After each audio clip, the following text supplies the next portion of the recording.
gẹ́gẹ́ àwọn Biafra lọ́wọ́ ìwọ́n gbàlù wọ́n ń jó ni. First time a woman will serve as the White House chief of staff.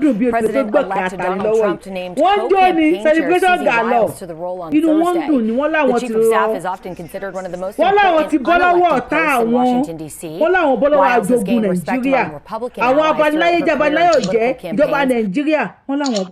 Ẹ máa rí ìrànwọ́ nínú fíṣọ́ yìí o, ó máa kújó fún yín. Ṣé ẹ ti kọ́kọ́ náà máa Islamize Nàìjíríà? Wọ́n ní bẹ́ẹ̀ fẹ́ bẹ́ẹ̀ kọ̀. Èmi kọ́ ni mo sọ, wọ́n ló ti di túláàsì, wọ́n ló di dandan ni. Wọ́n ní dandan ńlá ni. Àwọn Biafra wọ́n mú jó ni. Wọ́n lé mi la ò ní yọ̀ sí ẹ́. Èmi la ò ní yọ̀ sí bá a ti fẹ́ orí. Bẹ́ẹ̀ náà lórí. Èmi la ò ní yọ̀ sí gẹ́ngẹ́. Èmi la ò ní yọ̀ sí. Ìyá tẹ́wọ̀n lẹ́gbẹ̀ẹ́ mi yìí. Ó ní President Donald Trump. Òun ló yàn gẹ́gẹ́ bí new chief of staff ẹ̀. New chief of staff wà nìyẹn l'Amẹ́ríkà o. Susie lórúkọ ẹ̀, Susie Willis. Ó lórúkọ ẹ̀. Ló ti yé yín. Àmọ́ Ìgbò yìí wọ́n ṣà ń dùn bí olè tó gbọ́ kí á ta ni. Wọ́n ní ìyá yìí, wọ́n ló sán lórí gan. Tó bá ti di pé ọ̀rọ̀ liberation báyìí pé àwọn èèyàn fẹ́ liberate. Àwọn èèyàn ń wá liberation fún àwọn ìran wọn báyìí. Wọ́n ló máa ń dúró tán ni. Wọ́n ní ìyá tẹ̀ ń wò yìí. Wọ́n ló gàsán ló gara. Nínú ìjà fún ẹ̀tọ́ ọmọ ènìyàn. Wọ́n ní ìyá yìí. Wọ́n ló dúró tán ni o ti àwọn Biafra láti 2019. Ó ní lobbying firm. Lobbying firm ẹ̀ làwọn Biafra ti ń lò láti 2019. Tó ti dúró tì wọ́n. Tó ti bá wọn agitate fún ìlú wọn, tó ti bá wọn sọ pé òmìnira fáwọn pípì ìlú òmìnira, ẹ yé pa wọ́n mọ́, ẹ yé ṣe injustice, ẹ yé fìyà jẹ wọ́n. Ọdún ẹ̀ làwọn Biafra ti wà. Wọ́n lò ó ní èrò wọn tó ń jó, tó dúró tì wọ́n ní Amẹ́ríkà bíbí. Ó ní Trump tí wọ́n á yàn sí gẹ́gẹ́ bí chief of staff Amẹ́ríkà. Ẹ dẹ̀ mọ̀ pé Nnamdi Kanu ẹ̀wọ̀n Nnamdi Kanu lẹ́gbẹ̀ẹ́ mi. Láyé ìgbà yẹn tó sì wà nílé kó tó di pé wọ́n lọ jí gbé láti Kenya. Nnamdi Kanu ó nìyẹn tó wọ́n á dìbò fún Trump nígbà yẹn ní 2020 tí Trump fi lose the election yẹn nígbà yẹn. Nnamdi Kanu wà ní gbogbo àwọn Ìgbò tó wà ní Amẹ́ríkà wọ́n dìbò kẹ̀tíkẹ̀tí. Bàtí Trump win ní 2020 ó dùn wọ́n bí wèrè ni. Up to now ti 2024 ìwọ̀n ti ẹ̀rí lẹ́yìn wọ́n jáde tán ni. Àwọn èèyàn tó wà ní Nàìjíríà wọ́n pariwo. Àwọn tó wà l'Amẹ́ríkà wọ́n dìbò bí wèrè fún Trump. Trump gan mọ̀ pé wọ́n celebrate òun. Ó mọ̀ pé àwọn jọ wà ní. Wọ́n gbọ́ àjíwá tipẹ́ o. Kò sẹ́ni tó lè yà wá o. Àwọn Ìgbò dúró. Wọ́n dúró ti sọ pé nothing tó máa happen. Àjọ máa yanjú ẹ̀ ni. Now, Trump tán wá dúró tì. Àwọn bí Trump máa fojú olórí wọn gúngi o. Trump ti di president America. Number 1 joy wọn nìyẹn. Number 2 ṣe wá rí àtúntò pé ó ní fẹ́ẹ̀mù yìí. Tàṣọ pé ó ti dúró tì wọ́n láti joy. Láti 2019 ló ti ń dìbò fún wọn. Òun tó wá di chief of staff ní 2024 yìí. Àwọn Ìgbò ní lọ́wọ́ yìí. Láìpẹ́ ọwọ́ àwọn ti ń tẹ èkú dà díẹ̀díẹ̀. Káwọn béèrè ikú tó pa bàbá àwọn ló kù. Ẹ dákun sọ̀rọ̀ yìí tó yọ̀ sí. So tó ká ṣe congratulations fún wọn. Because àwọn tí ń kọrin sìn. Wọ́n ní mo lọ o, ọ̀tá mi mo lọ o. Wọ́n ní mo ti lọ o, ọ̀tá mi mo lọ o.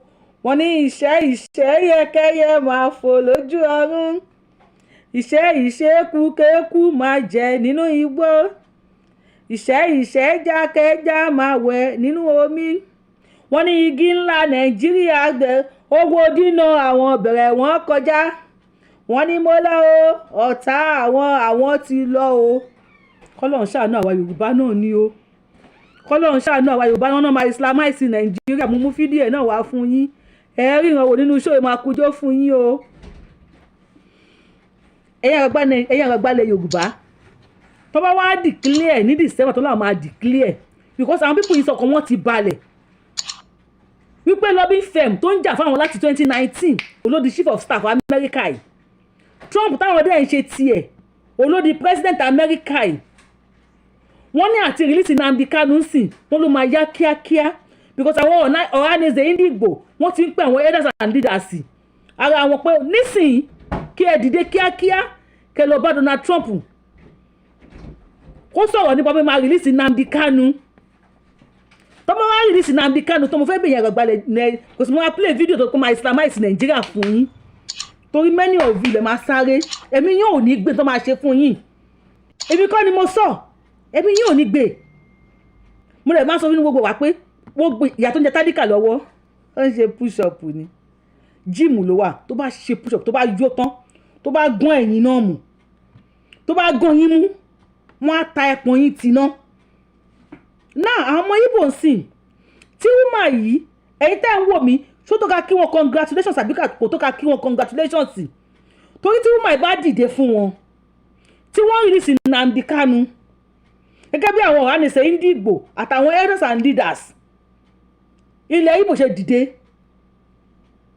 mo wá fẹ́ bèrè lọ́wọ́ yín ṣé Sunday Adéyẹmọ Ìgbòho Òòṣà ó sì máa wà lẹ́yìn odi ṣé Àdìsá máa wà lẹ́yìn odi no mo fẹ́ bèrè lọ́wọ́ yín ni torí ìjọba tó wọn Fúlàní kan dá ìjọ iṣẹ́ army sójà ọlọ́pàá tó dá tiẹ̀ kalẹ̀ tó tún fún wọn ní yúnífọ́ọ̀mù nígbà tí power pass power táwọn náà ti dìde ọwọ́ kan náà fi sí àbí wọn fi sílẹ̀ ṣé wọn fi sílẹ̀ kí ni Tinubu rí ṣe sí kò sí tó lè ṣe sí ọmọ wa ni ẹjọ́ ṣe ọmọ wa ò ṣe ní pàpàrà kúrú náà ti jẹ́ everybody nídìí nísìn àárín ta fẹ́ ṣe sí ṣé Tinubu tí ò lè release Sunday Igboho ló máa release Nnamdi Kanu now àwọn tí a lérò pé wọ́n lè sọ̀rọ̀ pé kóníkálukú pín wọ́n ti sọ̀rọ̀ o ó ti bá anybody ó ti ń pọn everybody ní kò lórí nísìn ó ti bá anybody selected justice ni wọ́n ṣe Nàìjíríà àwọn kan àṣẹmánà ni wọ́n ẹran yanuru àwọn kan wọ́n ṣẹ̀ ọmọdé àwọn sínú gbága ni irú Suzy Wilson yìí sìn orúkọ new chief of staff wa ní lamẹ́ríkà o congratulations President Donald Trump congratulations Suzy Wilson tó ti ń jà fún àwọn Biafrans láti 2019 tí ò tẹ̀ tí di power tó wá di power nísìn òun ló ń fún àwọn Biafrans ní courage nísìn wípé àti release Nnamdi Kanu ó máa yá bóyá Donald Trump yídà lábẹ́lẹ̀ yídà lókèlè á bá wọn dá sí wọ́n á lè kó nínú Nàìjíríà dó àwọn ti sọ pé December 2nd or December 3rd á máa declare tó bá wá declare àwọn Yorùbá kí làwọn máa ṣe a máa gbé kúlíkúlí sórí àwọn máa kiri àbí táwọn ọmọ Yorùbá dìde tán yarí tán kódà tí ìrìn wọn káàkiri tí wọ́n dìde tán tó máa lé àwọn wèrè yẹn wá bọ́ná lé wọn bọ̀ kì í ṣe ìsàlẹ̀ ni no ṣé kì í ṣe ìsàlẹ̀ ni màá play fídíò ọmọ kan fún yín nínú fídíò yìí ọmọ ọdún 10 kẹwàá wo orí ìbọn tó ọpẹ́rẹ́tì lọ́wọ́ ẹ̀ ọmọ ọdún 10 lọ́sàn-án wọ́n á ṣe alábàámu kankan gbára bí àńlá á ṣe àlìmọ́ńjìrì lọ́sàn-án ṣùgbọ́n lálẹ́ bàbá tó wà lọ́wọ́ ẹ̀ wọn ò bí yín kú ṣáwọn táwọn ọmọ bàbá gbé nì ọmọ bá sanjọ́ ẹ wá bọ́ tà ń sẹ̀ ń sọ̀rọ̀ kí ló dé ìyẹn gbàgbà ilẹ̀ Yorùbá tẹ jẹ́ ọ̀tá fún wa ná ṣé ká nígbà àwọn tó ń jẹ́ ọ̀rẹ́ ọmọ Yorùbá àwọn tí wọ́n think Yorùbá first àwọn bàbá wa Bọ́lá Ìgè tí wọ́n think Yorùbá first àwọn Fúnṣọ́ Williams tí wọ́n think Yorùbá first àwọn kí ló kọ àwọn bàbá wa kọ sí comment section àwọn bàbá wa Awólọ́wọ̀ tí wọ́n think Yorùbá first bàbá Jákàndé tí wọ́n think Yorùbá first àwọn àgbààgbà ilẹ̀ Yorùbá ṣé ká sọ pé gbogbo wọn ti lọ tán ni báwọn tó nífẹ̀ẹ́ wa ti lọ tán bàbá wa Ọbásanjọ́ ẹ̀ ń bọ̀ tá ń sìn ẹ̀ ń sọ̀rọ̀ ìwọ́nẹ̀sì yín ti fún Nàìjíríà ó pọ̀ ju ti Yorùbá lọ àti ẹ̀gúnyẹ́ ò ti ẹ̀ kàn wá kọ́kọ́ yẹ kí máa bọ̀ kẹ́kọ́ bó ṣe máa so Nàìjíríà bó ṣe máa ṣe Nàìjíríà ibo làwọn ń lọ ẹ bá bẹ̀rẹ̀ tààjí tẹ ẹ lò fún wọn nígbà yẹn kó tó máa ṣiṣẹ́ nísìnyí o àwọn gan ti ya wèrè burúkú báyìí ìyẹn ò lè ṣiṣẹ́ nísìnyí ṣẹ́dẹ̀ wọ́n tún pẹ̀gbọ́ táwọn wèrè yìí pẹ̀gbọ́n fẹ́ islamize Nàìjíríà nígbà yẹn àsìkò yín náà lẹ fún wọn láyè o torí ẹnu tí inú òtọ́rọ̀ ń gbà yẹn lẹ́ni ẹ̀ kan ṣe kan ẹ fi personalize ẹ fi personal síwájú ẹ̀ wọ́n ti bọ́ta wọ́n ní no more personal àwọn fẹ́ generalize ẹ̀ ni àwọn táàdẹ̀ òpin ti ẹ̀ lè sọ pé kí Nàìjíríà pín wọ́n ti bọ́ta sọ máa play fídíò yẹn fún yín nísìn nínú show yìí. For how long do we continue like this? ẹ̀yin bàbá wa bàbá wa sọjọ́ yìí sọ̀rọ̀ ẹ ní àwọn ẹ fẹ́ dìbò ẹ lọ bá àwọn Afẹ́nifẹ́re táwọn Afẹ́nifẹ́re bá support nígbà yẹn wọ́n ní bàbá Jésù Àjàrà eyín kan mọ́ ṣé yẹn ló mú yín mú ọ̀tá mọ́ Yorùbá ẹni tó kọ́ níkà tó ṣèkà ni òun náà níkà nínú tẹ́lẹ̀ ni náà àwọn ọmọ Ìgbò ẹ̀yin tẹ́ ń wò mí ẹ bá mi kọ sí comment section ṣé ìròyìn ayọ̀ ló jẹ́ fáwọn ọmọ Ìgbò báyìí ni àbí kò ń ṣe ìròyìn ayọ̀ ṣótó ó tó jó tí wọ́n ń jó ó tọ̀yọ̀ tí wọ́n ń yọ̀ ṣótó ká congratulate wọn. Bàbá Bánjí Akíntóyè dẹ̀ gbìyànjú bàbá yẹn wọ́n try omi pọ̀jọ ká lọ ni ọ̀tá pọ̀jù enemy lọ ni bàbá Akíntóyè wọ́n try Professor Bánjí Akíntóyè wọ́n gbìyànjú agbára tiwọn. Sunday Adéyẹmọ Ìgbòho ṣàwọn náà ò dúró ẹ sọ dèrò ẹ̀yìn ó dí selected justice àwọn kan náà ní Nàìjíríà gbogbo bẹ́ẹ̀ ṣe ń ṣe náà ariwo marginalization náà ń pariwo marginalization àbí kí ni wọ́n ń pè ni wọ́n ń pariwo pé ẹ marginalize àwọn ni kò tún sílẹ̀ ṣe fún wọn tó tẹ́ wọn lọ́rùn ẹ báyọ̀ kówó pọ̀ yín lé wọn lọ́wọ́ kò tẹ́ wọn lọ́rùn. Tí àwọn tí wọ́n bí tó àwọn ọmọ Ìgbò ń dunú sí tó bá wá assist wọn tí wọ́n lọ wọ́n ti assist wọn àwọn ti dúró sí lọ́rùn tán ṣáwọn wèrè yẹn ṣé wọ́n ní darí wá sísàlẹ̀ wọn kò sí wàhálà o àáfàá tó sọ pé èèyàn máa mú ni ọmọ tiẹ̀ náà ò ní jẹ tíra ọmọ yóò lè jẹ tíra náà. Ṣé ẹ̀yin lẹ́mìí méjì ni tẹ́ bá wẹ̀ máa sá lọ tẹ́ kó sí wọn lọ́wọ́ àwọn tó ti fa gọ́ọ̀mù tó láwọn kan tó ti wọlé lukawas àbí lukarawas náà pè wọ́n àwọn tó ti dé sí Sókótó wọ́n lọ́dọ̀ àwọn yẹn wọ́n láwọn boko wọ́n náà ń kọ́ṣẹ́ lọ́wọ́ ni wọ́n láwọn ICC wọ́n lọ́mọ nursery school ni wọ́n lánàá sìn ó ti dànù ó ti dìjẹta báyìí sìn tọ́nà pé èèyàn 15 nílẹ̀ Haúsá tó bá lè sọ pé èèyàn 15 ẹ̀yin náà mọ èèyàn tó máa jẹ́ tọ́ ni wọ́n pa wọ́n nílẹ̀ Haúsá olórí ológun dẹ̀ sọ wípé kò sí ní táwọn lè ṣe àwọn ń gbìyànjú ni ṣùgbọ́n àwọn order from above máa ń jáde lẹ́ẹ̀kọ̀ọ̀kan ẹ̀mí làwọn yẹn náà gbé sọ́rùn àtọ̀gá àmì àtọ̀gá sójà àtọ̀gá àgbá àtọ̀gá àwo lágbájá tó kú níjọ́ wo nísìn ṣé wọ́n fi pósí méjì sí olórí ológun ni o ẹ jẹ́ ká ló pósí méjì fún àbí ká ló pósí mẹ́ta fún ṣé wọ́n ṣe bẹ́ẹ̀ èmi làwọn náà gbé sọ́run wọ́n ní ìyá wọ́n ní bàbá wọ́n lọ́mọ wọ́n níyàwó so kí ni bone of contention wípé ẹ̀yin bàbá tẹ̀ pé ayé ní àgbààgbà yìí ẹ̀yin Afẹ́nifẹ́re kò sí wàhálà gbogbo yín orí yín kúkú gba láwà ni wọ́n ní no amount of persuasion tẹ́lẹ̀ ṣe wọ́n náà máa islamize Nàìjíríà ibi kọ́ ni mo sọ ọ́ ẹja gbọ́rọ̀ lẹ́nu bàbá wa ṣọ́rọ̀ yìí ṣíkà kí àwọn kí lórúkọ ẹ̀ President Donald Trump congratulations wọ́n dẹ̀ ní Donald Trump náà wọ́n ló love kí Africa free ó ní Africa must be free.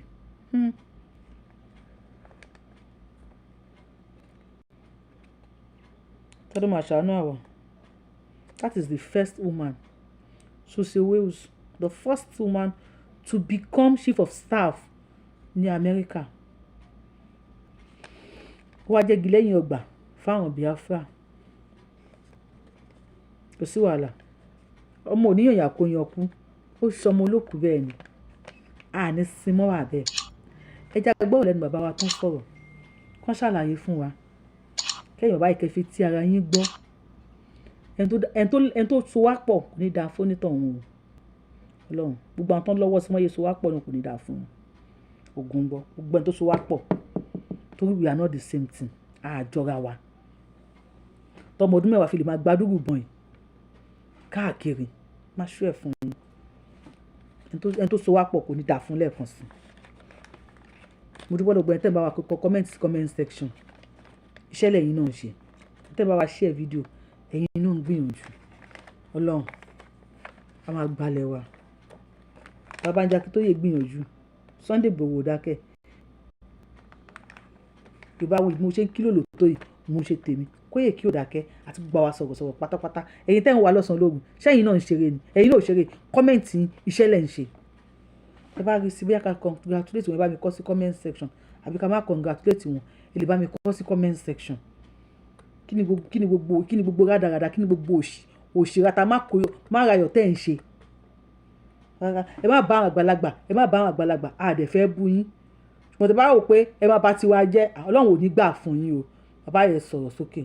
Advancing the interest of those religious groups to actually now confirm that Nigeria is an Islamic state. And let me tell you something that people don't know. This thing was caused by the British between 1900 and 1960.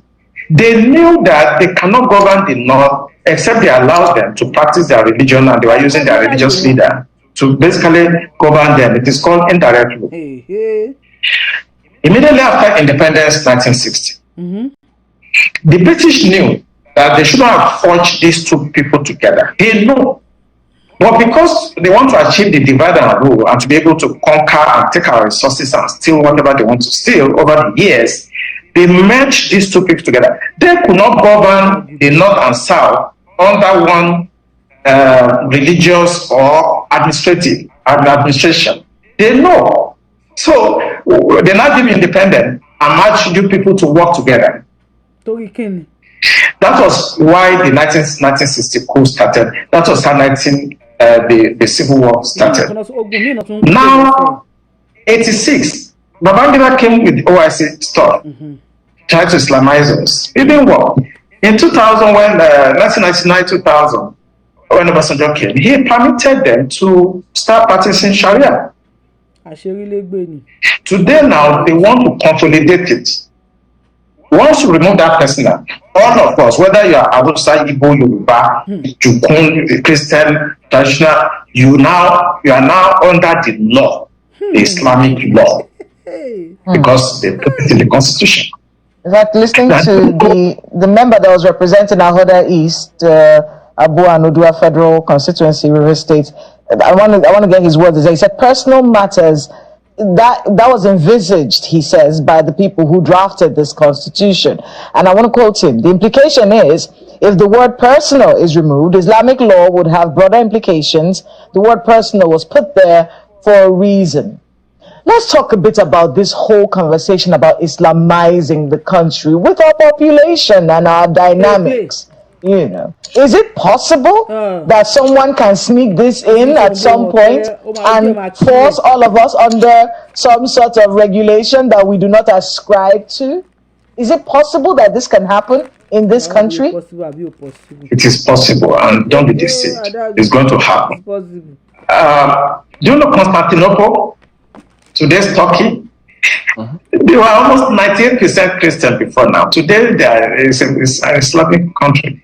I did Islam in my master's program, and I was trained by Professor Alijani. He's a Persian. He's an Iranian American. And I scored A. That's excellent in Islam. So I know them. It may take them 1,000 years. They will Islamize Nigeria. So they will take it slowly, gradually. They don't forget. All of us will be dead after some time. Our children that don't care, all this Gen Z will come. They will still Islamize this country. If they can do it in Turkey, today's Turkey, what stops you? Why do you think they won't do it here? Except we take steps now, because we are the ones that are talking about these things. Our next generation in 50 years will not even care. You understand? So I'm thinking that if some part of the country, I don't want to be specific, if they feel strongly about an ideology, a religious, but I think they can restrict it to their area. And I think maybe Tinubu should do well by developing this issue of regional autonomy where everybody should organize themselves, or at worst, let the country actually go apart, and you can do whatever you want in your area. I've come to that conclusion that I don't think we can stay together because of this very strong belief about religion. So it's either we stay together or people should mind their religion and stay where they are and practice what they want. Imposing it on others is wrong. I study Islam, and I don't want to talk blasphemy here. If I start talking about Islam in the next 3 hours, we will not live here. No, we don't want you to talk blasphemy either. Talking about our country, in many, we are not a religious country, so to on paper. We're a secular nation. What kinds of conversations should we be having with the Nigerian people, especially the younger generation, about how to ensure that we remain secular, where you can practice your religion in any part of the country that you please without imposing your views or belief systems on any other person? What kind of conversations should we be having, and what should our lawmakers be thinking at the back of their minds? At least they've made the first step, which is dropping this bill and ensuring that it doesn't go through. But in subsequent conversations that you said will inevitably come up, what should we be doing as a people to ensure this doesn't happen? I'm going to be extreme. For me, if you look at Sudan, we have now North Sudan, South Sudan. I think we should have Northern Nigeria and Southern. Then they can practice whatever they want. There's no dialogue because they will not stop. I've told you it may take 1,000 years. They will still do it. But if you let everybody go their way, maybe you have enough, they remain there, and you have the sovereignty down south, then you can do what you want. But if you remain and you think you can talk to your Jersey and people that don't care about anything, it will happen. It took hundreds of years before Turkey, Constantinople, Istanbul was converted completely today. And if you look at history will tell you that you cannot assuage these people. Who owns those banks? I did a lot of research, and I want our audience to go and find out the owner of Taj Bank and the other bank. Then the picture will start getting clear to you. You have the Jaiz Bank and you have the Taj Bank. It is an open source information. Go on the internet, the board of directors, you will see the shareholders. I don't want to mention them on national television. Go and do your research, and you're beginning to understand. You begin to understand what I said, that people have been sponsoring terrorism because they want to Islamize Nigeria. Now Tinubu has come, and it's a little bit very hard on them. That section, the kinetic approach is failing. So they are now trying to bring it through the constitution. Want to legalize it. If we cannot go through the bush and kill as many people, and they are still resisting us, and this man has come and is fighting this is just killing all the fighters, then let us go to the house and bring it in through the back door. We just remove that clause, personal. They will not know, they may not pay attention. They will just, and that is it. They will still do this thing. Go and find out the owners of those banks. They are the ones sponsoring these narratives. And I always say it on television, go after the sponsors. Those guys speaking in the house, they are just paid to do that. And with time, they're going to bribe the remaining ones, and they will pass it. If not this year, it may be 10 years time. If it's not 10 years time, it may be 50 years time. They are going to Islamize this country. But I think the solution, what you should be discussing with people should try to understand, we are not the same people. The North and South are not the same. The British understood. That's what they are doing indirectly. And They deliberately march us so that we can continue to fight like this, and they can continue to take our resources away. Speaking about the British, there are several theories out there in terms of all of this Chatham House moves and why our leaders always go to the West before elections. Do you think that the influence of the British about this particular matter and more is significant? Has it waned? Is it still growing? What should be done about it? No, what the British did is just like what the Belgians, the other, like the French, is the same method of giving you independence, but they know that you are not independent. Our market. So clear. So no, mo ń bèrè ni so clear. Our market. Ẹ̀yà àgbàlẹ̀ Yorùbá. How far? Àfà tó sọ pé ọmọ ni pé èèyàn máa mú ni ọmọ tí ẹ̀ náà ò ní jẹ́ tírà kí n tó go deeper ẹ lọ́wọ́ mi download tap send ẹ lo promo code mi Abiola TTS ní àkọ́kọ́ tẹ́ bá kọ́kọ́ fẹ́ send owó sí Nàìjíríà láti anywhere tẹ́ bá lò ẹ̀yin náà gba bónọ́ọ̀sì lákọ̀ọ́kọ́ ni ẹ̀yin tẹ́ ń wọkọ̀ tẹ́ ń wáyà ẹ̀ kan fi rònú bá ti ń jẹ́ companion ló ń wá ní oríṣiríṣi ni wàá rí lọ́dọ̀ kí ló Renis Connect gbogbo ẹ̀yin tí nǹkan yọ lẹ́nu lágọ̀ọ́ ara ẹ kàn sí Renis Reshape kí n tó wá play fídíò kan fún yín ṣé ẹ ti tẹ thumb up lórí show yìí ṣé ẹ ti share ẹ̀ mo wá ń bèrè lọ́wọ́ yìí pé tí àwọn kìíní bá di tó máa sọ pé ó yá o ní December ibo làwa fẹ́ wà tó máa rí Nnamdi Kanu lẹ́nu ibo ni Sunday Igboho fẹ́ wà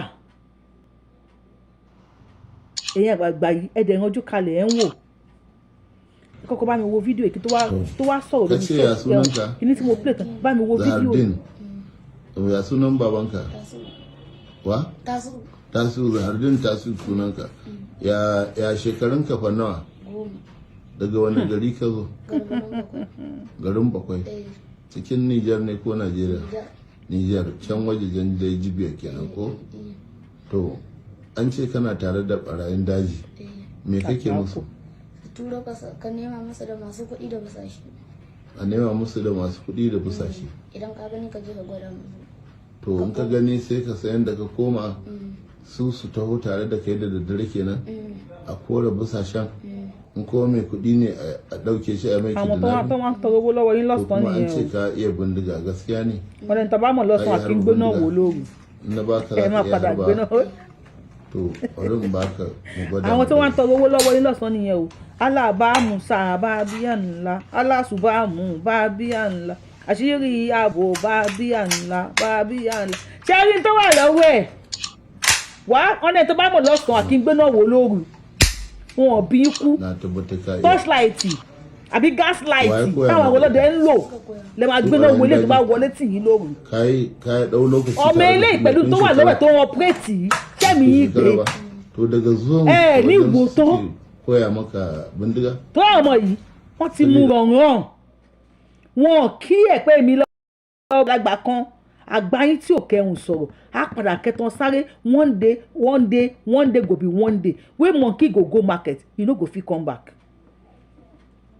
ṣé bá ń pariwo fún yín nísìn òun lẹ́ ń gbọ́ yìí wọ́n ní there is no amount of persuasion tẹ́ lè ṣe ẹ bá gbé pọ́wọ́ pọ̀n yín kẹgbẹ́lé wọn lọ́wọ́ wọ́n ní kò sí nǹkan tó kàn wọ́n ẹni tó kàwé pẹ̀lú wọn tó study wọn ló ń sọ fún yín pé they will islamize it. Taj Bank tí wọ́n sọ yẹn ṣe bí mo ti gbé wá fún yín lórí show yìí ẹ̀ tẹ́ bá ti ń follow mi tẹ́lẹ̀ ẹ ti máa rí àwọn banks méjèèjì tí wọ́n ṣe Islam Bank wọ́n dá kíní kan ọjà mùsùlùmí kalẹ̀ and nobody is gonna talk ẹgbẹ́ bóyá sọ àwọn ọmọdé dàkúdà tèmi àti yóò bá wá dìde nísìn ká gbára wa kalẹ̀ ṣé àwọn next generation tí wọ́n ti sọdọ̀ ọmọ Gen Z many of them ìmúkùmù náà mú Nàìjíríà láwọn fi ń pa depression wọ́n ti wà oncolose yìí tó fẹ́ wà oncolose ó ti sá kú òlé ìdajì ti kú sí Mediterranean Sea wọ́n ti bá omi lọ ọmọ kún ta ìyá ògbọ́nlé ọmọ mi ti kú sí desert ìyá ẹ̀ ló bọ́ra ajé lọ ọmọ wọn wà ń lo òyìnbó tó má sàwọn tó ọmọ wọn wà ń lo òyìnbó yẹn náà máa jáde kò ní mọ̀ pé ọmọ ti kú sí desert egungun ẹ̀ ti gbẹ mọ́lẹ̀ ń bẹ̀ àìmọye ẹlòmíì tó wà nílùú yìí kò lè padà sílé ọkọ ti dọkọ lọ́kọ ìyàwó ti dọ ìyàwó níyàwó àwọn ọmọ ti dọmọ ọlọ́mọ ṣé àwọn new gen sí tí wọ́n ń bọ̀ yìí tẹ́fọ̀dì ti sá kúrò lé ṣáwọn náà máa maintain ilẹ̀ Yorùbá èèyàn bá yí dẹ́kọ̀ ẹ̀ think Yorùbá first think Yorùbá first ṣé ká sọ pé àwọn bàbá Awólọ́wọ̀ bàbá Jákàndé bàbá Bọ́lá Ìgè bàbá Fúnṣọ́ Williams orúkọ àwọn tó bá yọ̀ bá mi máa kọ́ sí comment section ṣé ká sọ pé àwọn yẹn nìkan ni wọ́n nífẹ̀ẹ́ ilẹ̀ Yorùbá tí wọ́n ti lọ ni because ẹ̀yin ò ṣòpẹ́ ẹ nífẹ̀ẹ́ ilẹ̀ Yorùbá o àárí lójú yín àárí lára yín dépò tá a máa rí lójú yín now kíni tó máa ṣẹlẹ̀ kíni tó máa ṣẹlẹ̀ lẹ́yìn táwọn Biafra bá declare tán ibo làwa máa wà ṣé bá yẹ máa continue lélẹ̀ bá ṣe máa ké sẹ́yìn bàbá wa títí tẹ́ ẹ̀ ní sọ̀rọ̀ ẹ̀ ní gbin ẹ wá dákẹ́ bí olúndù adákẹ́ máa fọ̀ wọ́n láàmọ́ tẹni tó ń ṣe ẹ dákẹ́ ẹ̀yin bẹ́ẹ̀ ni pàwọ́ tá à ń sọ̀rọ̀ yìí kì í ṣèyàn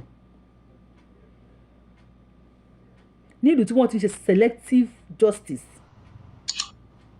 wọ́n á káwọn boko tí wọ́n ti pààyàn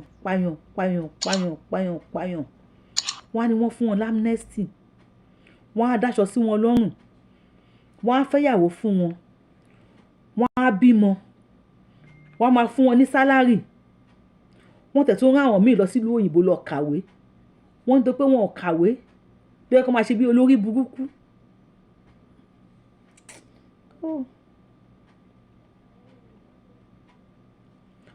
owó ta ni wọ́n fi ń fún wọn lówó ẹgbọ́n tí bàbá yìí sọ ó ní àwọn British mọ̀ọ́mọ̀ má jí wa papọ̀ ni ká lè máa jà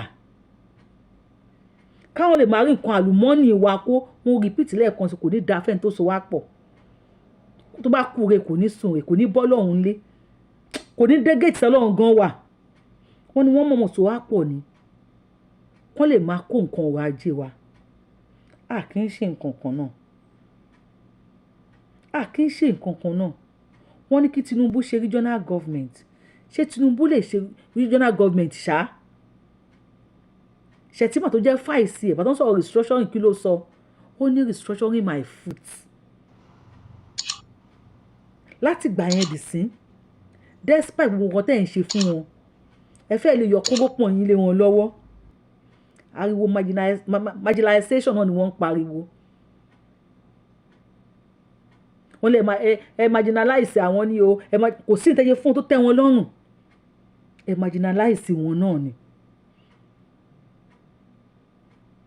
sí tẹ́ ṣe báwọn ọmọ tí ń ṣe wà lẹ́yìn odi yẹn náà kò tẹ́ wọn lọ́rùn wọ́n ní òkì sálọ̀fẹ́ ni tí ò bá nífẹ̀ẹ́ yàn àwọn pípù yìí wọn ò nífẹ̀ẹ́ wa ṣe bẹ́ẹ̀ gbọ́ tọmọ yín kan náà tún sọ Mr. Kúnlé ò làwọn náà tún sọ yìí regional government tí ò bá ṣe é ṣe káfẹ́ kan pín wọ́n láà kì í ṣe nǹkan kan náà expect pé àwọn tiẹ̀ lè sọ bẹ́ẹ̀ expect pé tó ti ń tọ̀ṣẹ́ anybody àwọn èèyàn ti ń wọjọ́ ọ̀la wọ́n ti ń wọjọ́ wájú ilẹ̀ Yorùbá bó ṣe máa rí tèmi bá dìde ń sìn tẹ̀yìn àgbàgbà yìí náà tẹ́ ẹ̀ dìde kí ló máa ṣẹlẹ̀ sáwọn ọmọ tó ń bọ̀ lọ́la àwọn tó ti mú mùkúmu tó kàwé tí wọn ò ríṣẹ́ tàbí àwọn ọmọ tó pé wọ́n ti fi ẹ̀sìn dá ọpọlọ wọn rú wọ́n wà lórí nẹ́ẹ̀tì wọ́n wà lórí Facebook mẹ́rin wọ́n wà lórí Facebook tí wọ́n ranjú hàn wọ́n mú nǹkan ní Ọlọ́run ló mọ̀ wọ́n máa ranjú hàn wọ́n máa lágùn lójú òdì tó máa láwọn sọ̀rọ̀ wọn ò ní ṣe wáàsí pẹ̀lẹ́pẹ̀lẹ́ bí ogún ní wáàsí wọn á lé kókókókókókókókó ní wọ́n ti kó nǹkan sí wọn lórí wọ́n máa ranjú hàn ìmúkúmu bayé wọn jẹ́ ṣáwọn yẹn náà máa defend Yorùbá of tomorrow ṣáwọn ọmọ yẹn náà máa defend Yorùbá of tomorrow tí èmi àti yóò bá dìde nísìn bá ṣe máa defend ilẹ̀ wa 100 years to this time mélòó ni wà ló máa wà láyé ẹni tó bá wò mí nísìn tó bá sì wà láyé ní 100 years to this time this is 2024 Yorùbáwùyí lórúkọ mi lọ́kì onítọ̀ ń gbọ̀rọ̀gbọ̀rọ̀ because as at then èmi àti lé ní 100 years ẹ 100 years kánjú orí yín Ọbásanjọ́ ẹ wá ń bọ́ta bá ṣe máa ṣe Nàìjíríà kán pè yín sí kinní kan ẹ̀yin yìí Ọbásanjọ́ ẹ̀yin Àrẹ̀mọ Ọbásanjọ́ tẹ̀ ń pera yín lẹ́bọra òwú yìí nígbà yẹn tẹ̀ jẹ́ pírẹ́sídẹ́ǹtì oko ṣe é ro làgbẹ̀dẹ yín pọkọ́tà tẹ̀ jẹ́ pírẹ́sídẹ́ǹtì nígbà yẹn tó ń gbé ṣàríà lọ dé ẹ̀yin ò ṣe sọ pé kò sí ṣàríà lọ gbàmígbà mi ò yàgbà lẹ́ fi ṣe ẹran lé mi bọ̀ wá kò yẹ ọmọ ọdẹ òun lẹ́ fi ṣe ẹni kan máa ṣe lọ tó bẹ́ẹ̀ kẹ́ni kò sí ṣàríà lọ tó bẹ́ẹ̀ ẹni kan máa ṣe ní north ní ẹ personalize ẹ̀ fún wọn náà wọ́n fẹ́ generalize ẹ̀ nísìn kàkà àkọ́kọ́ nítorí tí máa yìí sọ pé Tinubu ń gbìyànjú wọ́n pé ó ń go hard lórí àwọn bó dẹ̀ pé òun náà ó fi wá gbá géèmù ni ó dákẹ́ ṣu òun náà fi wá gbá géèmù fún 2027 kó lè bá àbọ̀ sí mi ìmọ̀ tó tún fẹ́ jẹ ìmọ̀ tó tún fẹ́ jẹ mọ́ òun náà fi wá gbá géèmù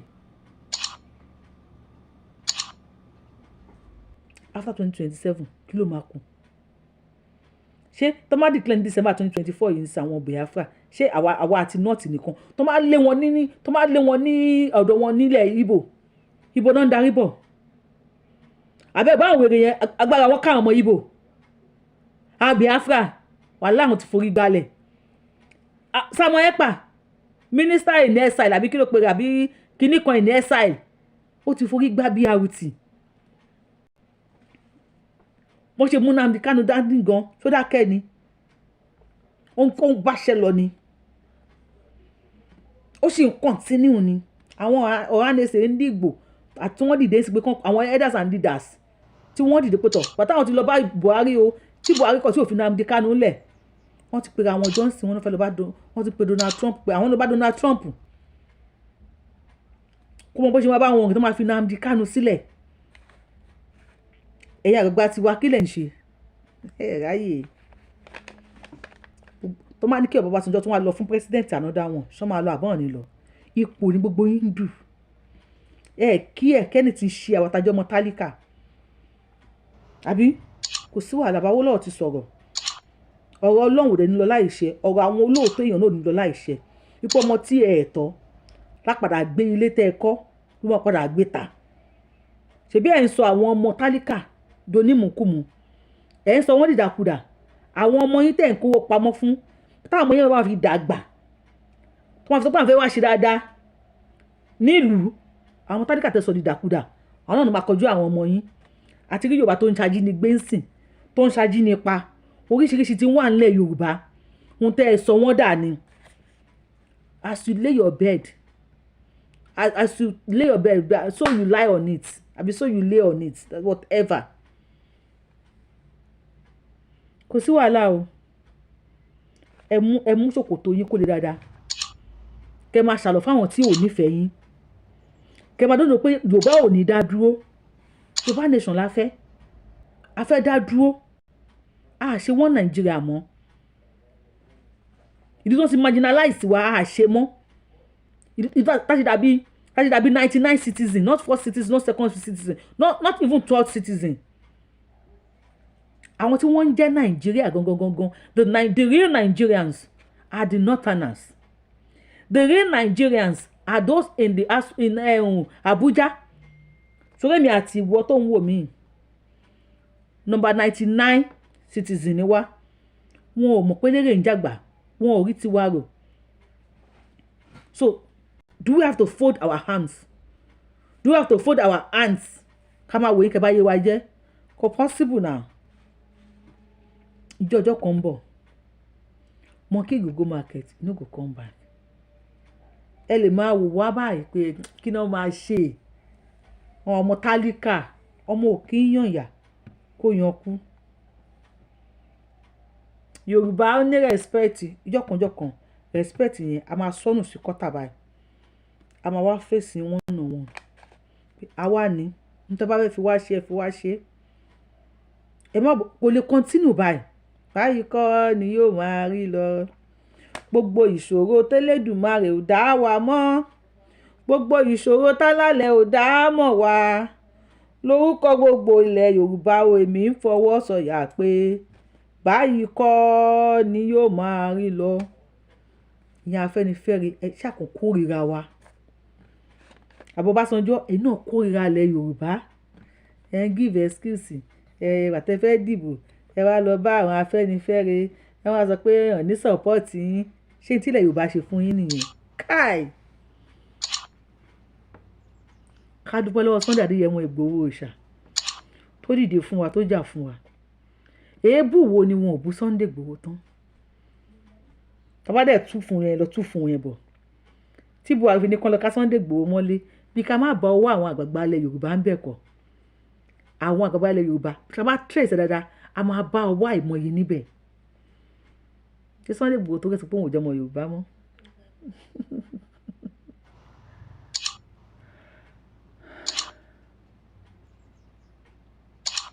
ó ń ṣọmọ olókùn ẹ̀ Ọlọ́run òun ò ní símọ́ wà bẹ́ẹ̀ ọjọ́ kan ìwúrẹ́ á pẹ̀yìndà á fi èpè félépè èso pa wá apẹ́nulá ẹ bójú ẹ̀yìn àdọ̀bálẹ̀ ẹ tún wọnú gbọ́ ẹ lọ jẹ́gbà ṣe fẹ́ náà wà ní ajé ń gbọ́ ẹ̀ tó bẹ́ẹ̀ ogun gbọ́ ẹ̀ tó bẹ́ẹ̀ one day go be one day we go talk one day go be one day we go take action ṣe pé àwọn ànẹ̀sẹ̀ ń dìgbò àtàwọn elders and leaders sí ọmọ Ìgbò ọmọ táwọn àtàlátàwà bá àlàrúbá Sandoro táwọn ọmọ wọn fojú wọn rí ṣùgbọ́n tó pé ìran tiwa I don't know pé lè dùn ṣe dá wa ni ẹ̀ẹ́dẹ̀ ń take wa for granted ẹ̀yin inú Ọlọ́run àbí ṣùgbọ́n tí wọ́n ká sọ nìyẹn ká fàyín lọ́lọ́run lọ́wọ́ àti fàyín lọ́run lọ́wọ́ àti fàyín lọ́lọ́run lọ́wọ́ àfàyín lọ́lọ́run lọ́wọ́ tí yín náà kúkú ń bá yín ẹ bá mi tẹ thumb up lórí show yìí ẹ ti subscribe sí show yìí ẹ bá mi share ṣó tó ka ká àwọn Ìgbò congratulations àbí kọ́ tó ka congratulations ṣe believe pé Suzy Wales tó jẹ́ lobby firm ẹ̀ làwọn Biafrans ti ń lò since 2019 tó dẹ̀ ti ń lobby fún wọn láti joy láti ṣèdádúró wọn. Yorùbáwùyí lórúkọ mi Yorùbáwùyí ni mo ń jẹ́ I am the one and only Akalolo of Yorùbá land adáwọn ilẹ̀ Yorùbá ọmọ ìjọ ọmọ ilẹ̀ Yorùbá tí ò pé méjì Àbẹ̀ní ọmọ ìṣe pa ọ̀hún tó máa parọ́ tiwa wọ́n á déwájú federal government tó bá sáìn ẹ̀ wọ́n á déwájú Elédùmarè that is to say wọ́n á kú bí 99 times a máa bọ́ lọ́wọ́ yín jọ kan. Follow me for more. See you on my next show. I love you. Bye bye.